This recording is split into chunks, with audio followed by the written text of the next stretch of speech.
warahmatullahi wabarakatuh. Bertemu lagi dengan Semula Formosa. Jadi kali ini sangat sedikit berbagi kisah atau berita atau cerita seputar TKI dan TKW di seluruh dunia.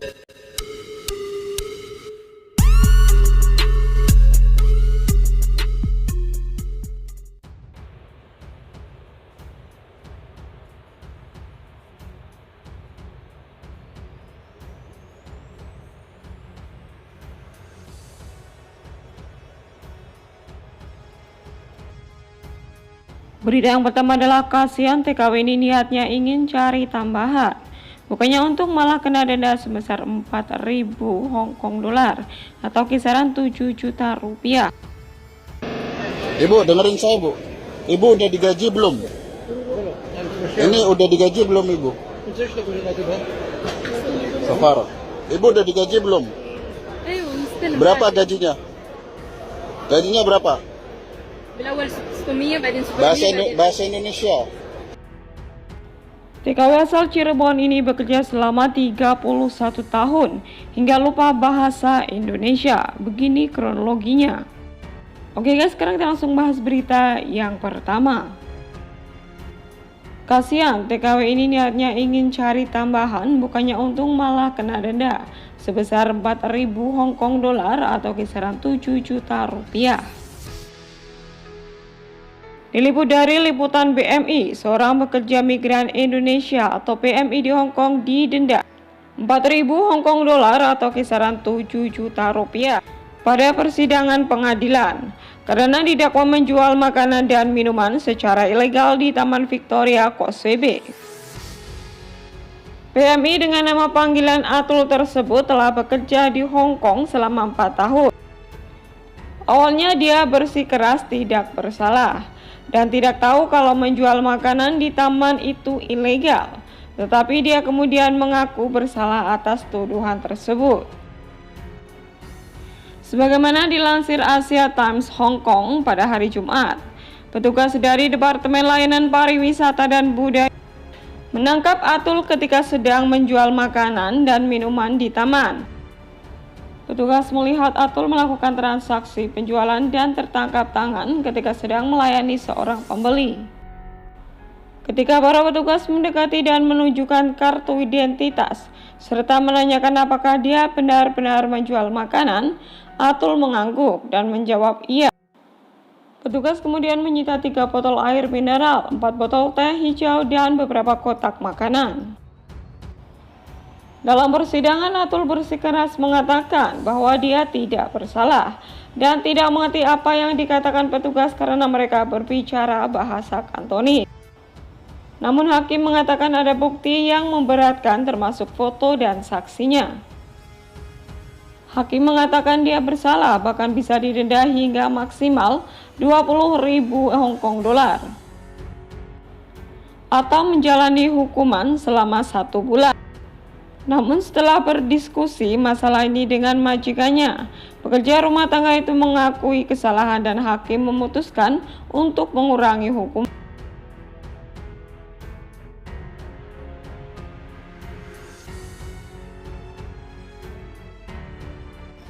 Nah itu tadi ya guys, jadi ceritanya itu Mbak Atul ini, beliau adalah seorang TKW Hong Kong yang sudah bekerja di sana selama 4 tahun.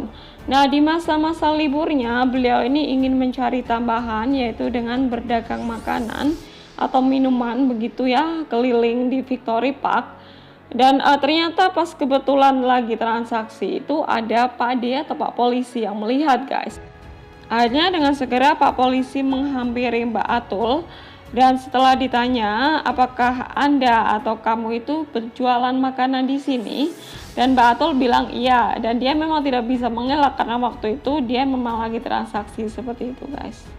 Nah akhirnya dia harus mengikuti persidangan dan didenda. Dendanya juga lumayan banyak ya guys, yaitu kisaran 7 juta rupiah. Nah ini sih pelajaran bagi kita semua ya, bagi mbak-mbak khususnya yang berada di Hong Kong. Itu untuk berhati-hati lagi ya apabila ingin berjualan di Victory Park karena sekarang Pak D itu sering keliling guys. Sebetulnya penangkapan seperti ini itu udah sering sekali terjadi guys, nggak cuma sekali atau 2 kali, tapi mungkin mbaknya itu banyak yang tidak tahu atau memang ya emang udah menjadi bisnis atau pekerjaannya gitu ya, untuk mencari sampingan atau tambahan seperti itu. Sebetulnya ya banyak juga sih yang selamat atau sukses gitu, tapi harus pinter-pinter sih kalau misalkan ada Pak Polisi lewat gitu, pura-pura aja, jangan sampai ketahuan pas transaksi. Nah, ini pelajaran bagi mbak-mbak yang suka jualan di Victory ini agar bisa lebih berhati-hati lagi ya guys. Nah, itu tadi ya guys berita yang pertama. Oke, sekarang kita langsung bahas berita yang kedua. Ibu, dengerin saya, Bu. Ibu udah digaji belum? Ini udah digaji belum, Ibu? Safar. Ibu udah digaji belum? Berapa gajinya? Gajinya berapa? Bahasa Indonesia. Ibu digaji 600 per bulan. Sekarang terakhir berapa gajinya? Ibu? Ya. Terus berapa tahun? Berapa tahun itu 1000? Udah dibayar semua gaji ibu selama ibu bekerja di sini ya? Benar? Gaji ibu udah dibayar semuanya? Oke, gitu aja Bu. Ya, terima kasih Bu. Secuil kisah Karmi, TKW Cirebon yang 31 tahun hilang di Arab Saudi. Lupa bahasa Indonesia hingga cuman sosok ini yang bisa mengenalinya. Demi memutus mata rantai penyebaran virus, pemerintah Kerajaan Arab Saudi resmi menutup sementara ibadah umroh. Arab Saudi juga menutup pusat perbelanjaan, kecuali toko makanan dan apotik, serta melarang menyajikan makanan di restoran dan kafe. Meski demikian, Saudi tetap mengizinkan layanan pengiriman dan penjemputan. Saat ditemui KBRI Riyadh pada Kamis tanggal 3 bulan 5 lalu, Maimunah hanya bisa berbicara dengan bahasa Arab. Untuk berbahasa Indonesia, lidahnya keluh dan kaku. Begitu juga saat mendengar petugas KBRI berbincang, Maimunah mengaku tak begitu mengerti isi perbincangan tersebut.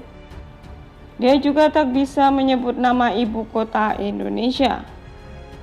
Di masa awal merantau, Maimunah sempat berkirim surat dengan keluarga di Indonesia.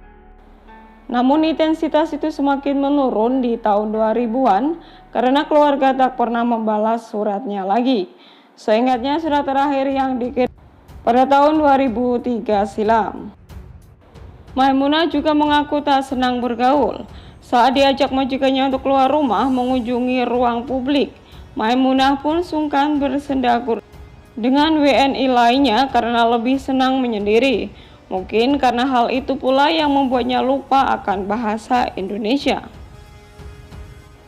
Saya pernah beberapa kali bertemu dengan WNI, tetapi tidak pernah berbincang banyak ataupun bertukar nomor kontak dengan mereka, ujarnya. Dia menyebutkan Ibrahim Mahmud beserta istri dan ke-6 anaknya sudah seperti keluarga kandung.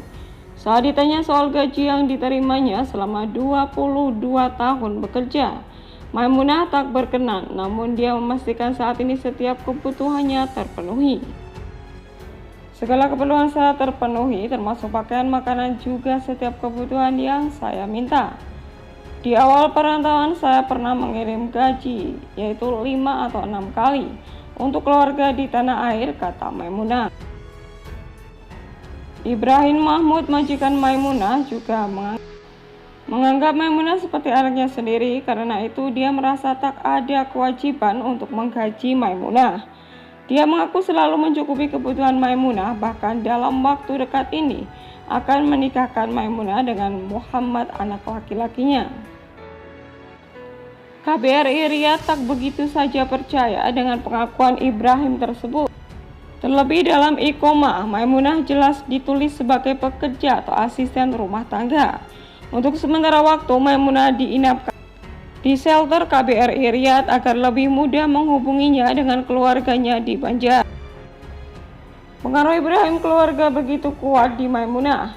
Maimunah sempat menolak upaya KBRI. Dina, anak perempuan Ibrahim yang sejak kecil bersama Maimunah kini berprofesi dokter, menangis meraung-raung tidak mau dipisah.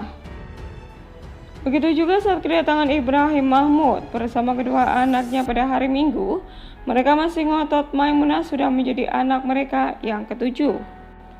Oh, jadi ceritanya Mbak Maimunah ini adalah seorang TKW Arab yang sudah bekerja cukup lama ya guys, yaitu kisaran 31 tahun.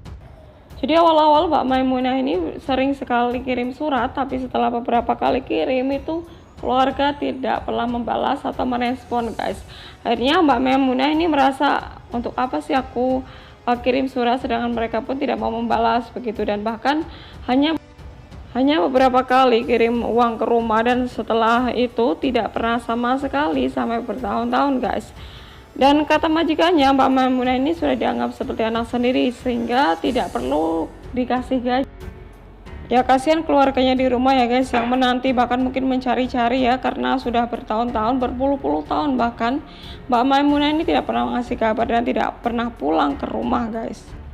Nah sebetulnya nggak cuma sekali atau dua kali ya guys, kasus seperti ini banyak sekali TKW Arab Saudi itu tidak pulang sampai berpuluh-puluh tahun.